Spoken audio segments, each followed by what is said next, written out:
Esta semana el Banco de España ha pedido al gobierno que suba el IVA para atajar la crisis fiscal que se nos viene después de la crisis económica provocada por el coronavirus. Y aunque de momento el gobierno se sigue aferrando a su mantra de que solo subirá los impuestos a los más ricos, como trataremos de explicar a lo largo de este vídeo, va a ser difícil que el gobierno esquive la subida del IVA y se concentre en solucionar la crisis fiscal por el lado de aumentarles únicamente los tributos a quienes más ganan y a quienes más tienen. En un vídeo futuro trataremos la cuestión de si el IVA es el menos malo de los impuestos que se puede incrementar o no, pero en el presente me quiero centrar en otra cuestión. Me quiero centrar en analizar por qué existe muchísimo margen para incrementar el IVA en España. O dicho de otra manera, por qué el IVA en España recauda hoy comparativamente poco con respecto a otros países europeos y por qué, por tanto, si equiparamos la configuración fiscal del IVA a la de nuestros socios europeos, recordemos aquel mantra que la izquierda durante tanto tiempo ha utilizado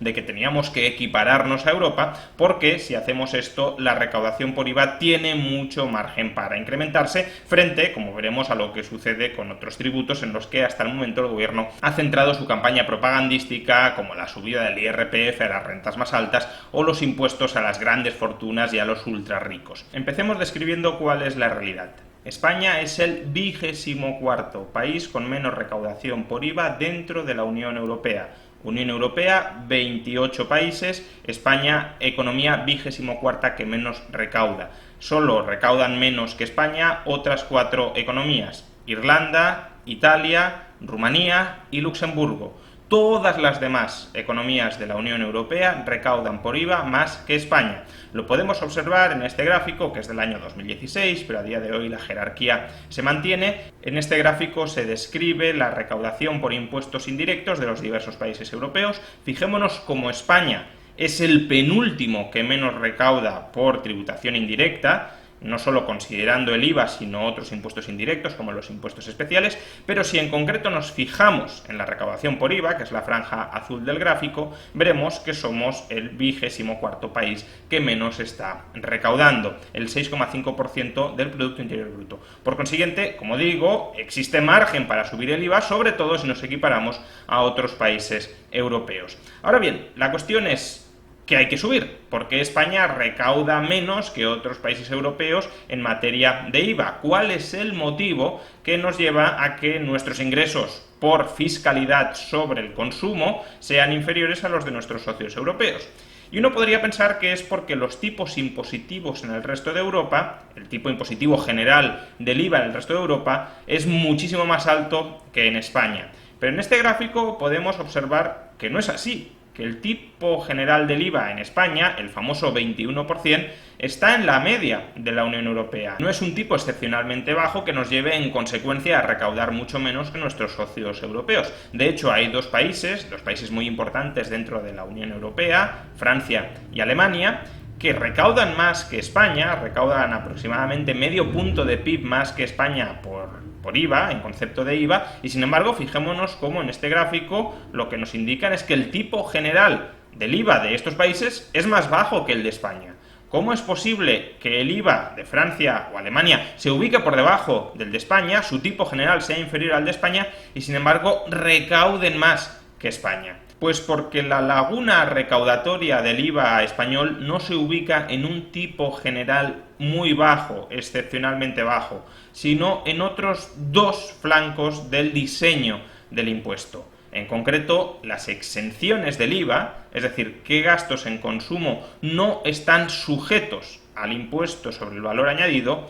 y dos, la existencia de tipos reducidos y superreducidos, el 4% y el 10%, y sobre todo qué gastos finales de consumo se incluyen en cada una de estas dos categorías. Es decir, España no recauda poco por IVA porque su tipo general del 21% sea muy bajo, sino porque hay muchos gastos, o al menos gastos muy importantes, que no están sujetos al IVA, y dos, porque hay muchos gastos que no están sujetos al tipo general del 21%, sino al tipo del 4% o del 10%. De hecho, uno se podría plantear la siguiente pregunta: ¿cuánto recaudaría España si todo el consumo privado estuviese sujeto a un impuesto, a un tipo impositivo del 21%, al tipo impositivo general del IVA, y no tuviéramos, por tanto, consumos exentos de tributación en el IVA, ni tampoco consumos sujetos a una tributación rebajada del IVA, el 4% o el 10%.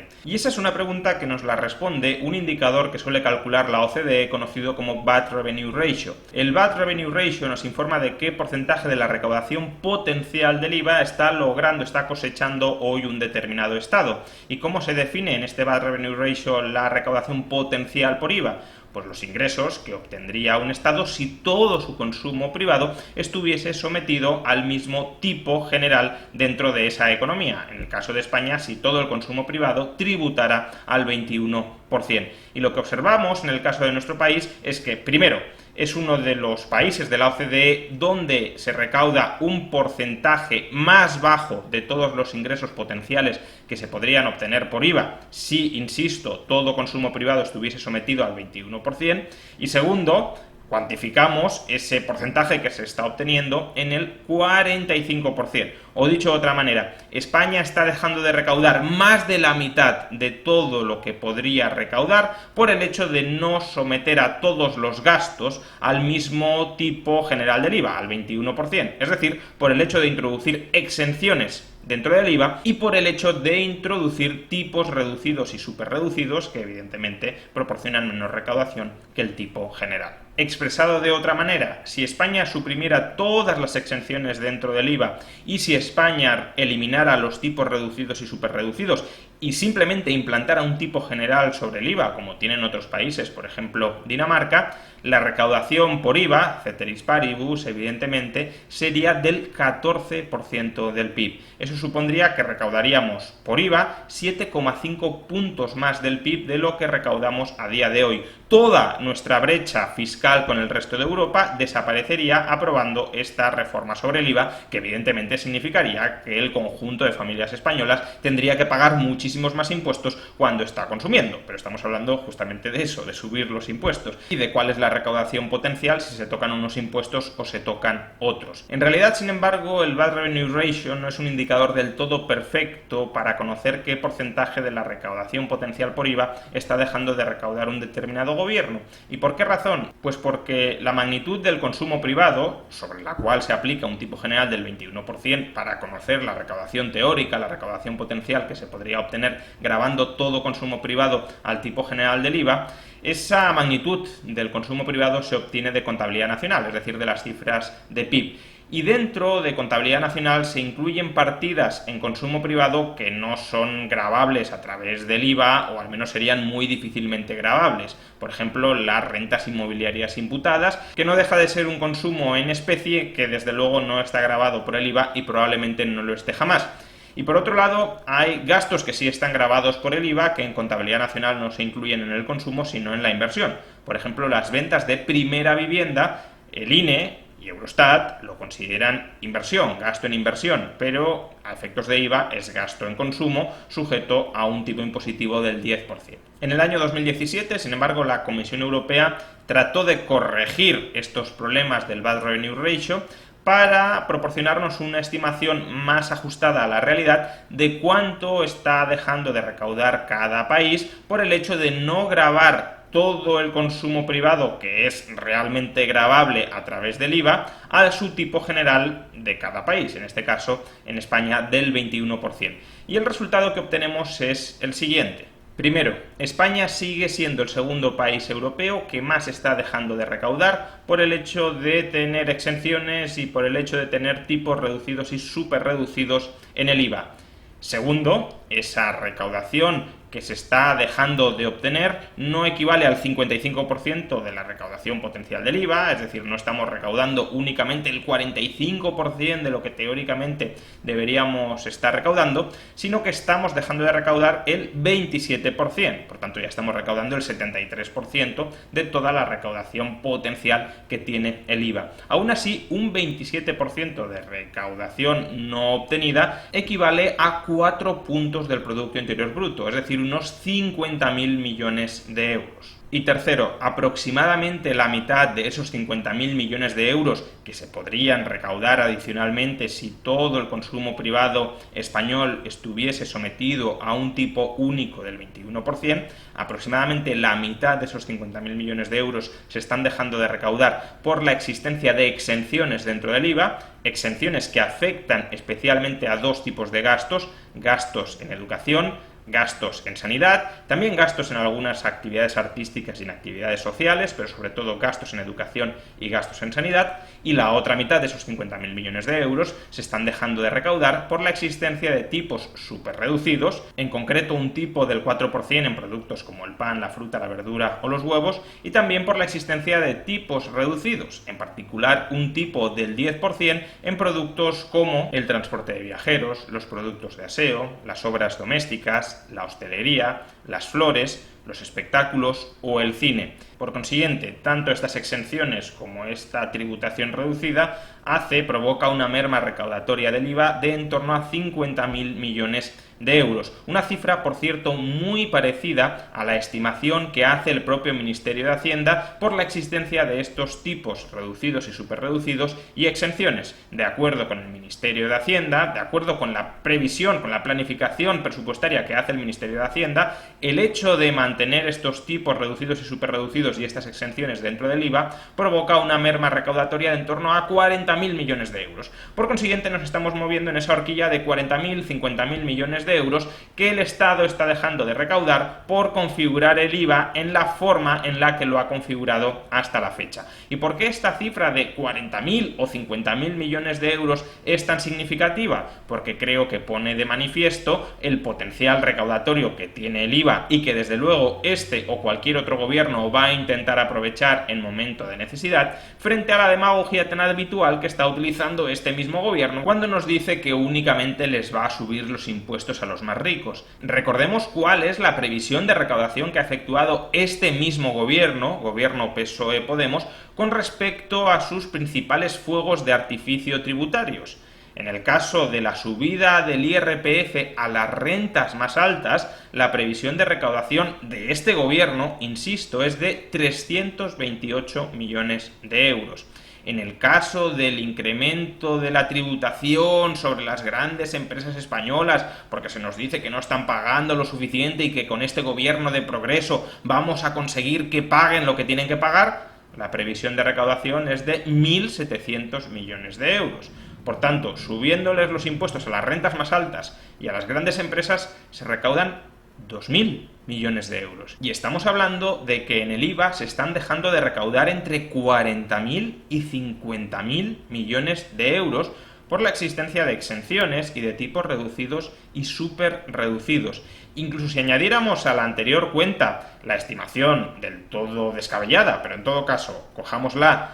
que hace Unidas Podemos por la recaudación esperada de su tributo sobre las grandes fortunas, recordemos que Unidas Podemos confía en poder recaudar 12.000 millones de euros por ese impuesto que no existe en ninguna parte del mundo de gravamen fortísimo sobre las grandes fortunas. Pues bien, si sumáramos los 2.000 millones de incrementar los impuestos a las rentas más altas y a las grandes empresas, más la recaudación patrimonial de las grandes fortunas, los 12.000 millones de euros, llegaríamos a la cifra de 14.000 millones de euros. 14.000 millones de euros frente a 40.000 o 50.000 por el IVA. Un gobierno que necesite muchísima recaudación, y el gobierno actual de España la necesita porque antes del coronavirus ya estaba disparando exageradamente el gasto público, y la necesita porque el coronavirus además ha provocado un fuerte incremento del gasto público y una caída brutal de ingresos fiscales que ha disparado el déficit público. Si un gobierno necesita de muchísima recaudación, ¿dónde nos creemos que va a acudir preferentemente?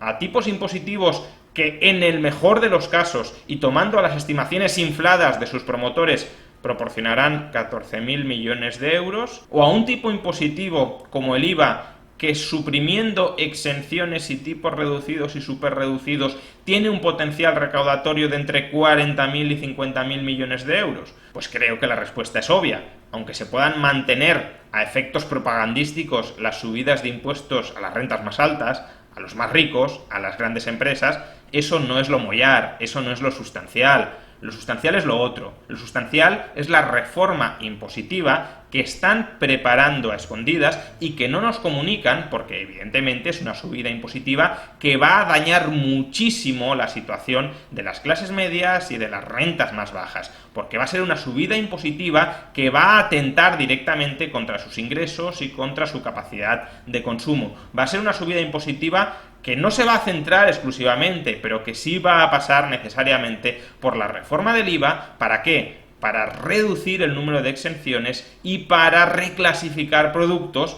de los tipos reducidos y superreducidos al tipo general del 21%. Y ese es el sablazo tributario que va a venir, que no deberíamos tener ninguna duda que va a estar aquí. Y el problema, como en tantas otras cosas, es que este gobierno se ha dedicado a envenenar, a engañar a tanta gente con su propaganda populista antirricos, diciéndonos que en este país bastaba con que los que más tienen tributen lo que deben tributar para que podamos conseguir